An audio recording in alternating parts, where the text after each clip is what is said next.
Hello' friends, মই মুনীন শৰ্মা। আপোনালোকে চাই আছে মুনীন শৰ্মা ব্লগ।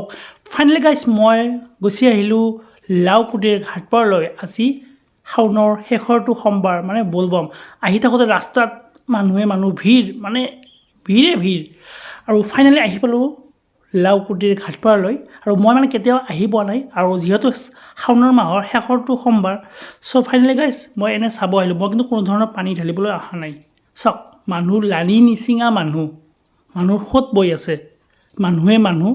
আৰু বলক নদীৰ ঘাটপাৰলৈ যাওঁ, তাতে গৈ আপোনালোকক মই পৰিৱেশটো দেখুৱাওঁ, কেনেকুৱা কি পৰিৱেশ। যিহেতু মই ফাৰ্ষ্ট টাইম আহিছোঁ আজি, গতিকে আপোনালোকক আজি মই দেখুৱাম। বলবম শেষৰটো সোমবাৰ, আৰু আজি লোকাৰণ্য হৈ পৰিছে, মানুহে মানুহ। ইয়াত চাওক, মই আপোনালোকক পোনপটীয়াকৈ দেখিবলৈ মই চেষ্টা কৰিছোঁ। ভিডিঅ'টো ৰেকৰ্ড কৰি আছে ৰাহুলে, আৰু আপোনালোকক এই মুহূৰ্তত দেখুৱাব চেষ্টা কৰিছোঁ। চাওক, মানুহে মানুহ। মানে কি কৰে, নদীৰ বালি শিৱলিংগ বনাই তাতে পূজা অৰ্চনা কৰে। বহুতৰ মনত কিবা কামনা বাসনা থাকে, সেয়া ভগৱান শিৱক আৰাধনা কৰে। আৰু ইয়াত চাওক, বেলপাতেদি পূজা অৰ্চনা কৰি আছে।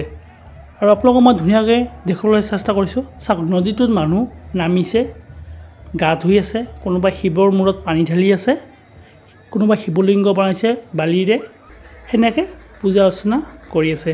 আপোনালোকক মই দেখুৱাবলৈ চেষ্টা কৰিছোঁ। ইয়াত চাওক, মই কিন্তু এনে চাব আহিছোঁহে, মই কিন্তু কোনো ধৰণৰ পানী ঢালিব অহা নাই।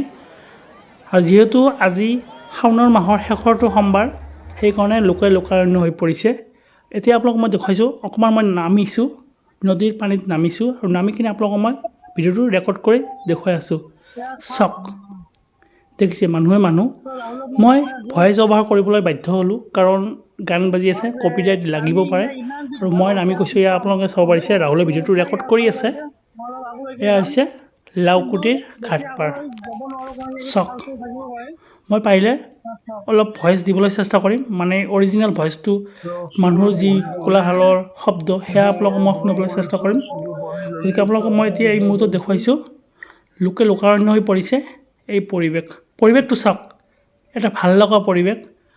ভগৱান শিৱক আৰাধনা কৰি আছে চবে, কিবা কিবি মনত কামনা বাসনা লৈ আহিছে।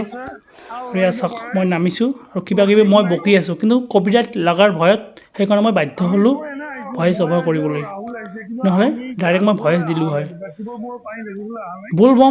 বলবমৰ অৰ্থ হৈছে ভাৰত আৰু নেপালত শিৱক মহিমামণ্ডিত কৰা তীৰ্থযাত্ৰাৰো উৎসৱ। আৰু এইজনী বৌ, মাক জীয়াক শিৱক আৰাধনা কৰিছে। চাওক, আমাৰ ঘৰৰ ওচৰৰ বৌজনী চুমকি বৌ, আৰু এয়া মণিকা আৰু ৰাহুল মোৰ লগত আহিছে। চাওক, আৰু বলবম শাওনৰ মাহতে আৰম্ভ হয়, বাৰিষা কালত। ফাইনেলি আমি তাৰ পৰা গুচি আহিলোঁ, আৰু আহি ইয়াতে দেখা পালোঁ প্ৰসাদ বিতৰণ কৰি আছে, মানে খিচিৰি বিলাই আছে। চ' ৰাহুলে পূৰা খিচিৰি মাৰি আছে। আৰু ভিডিঅ'টো মই বেছি দীঘল নকৰোঁ, সামৰণি মাৰি দিম। নেক্সট ভিডিঅ'ত আকৌ আপোনালোকক লগ পাম, সেই আশাৰে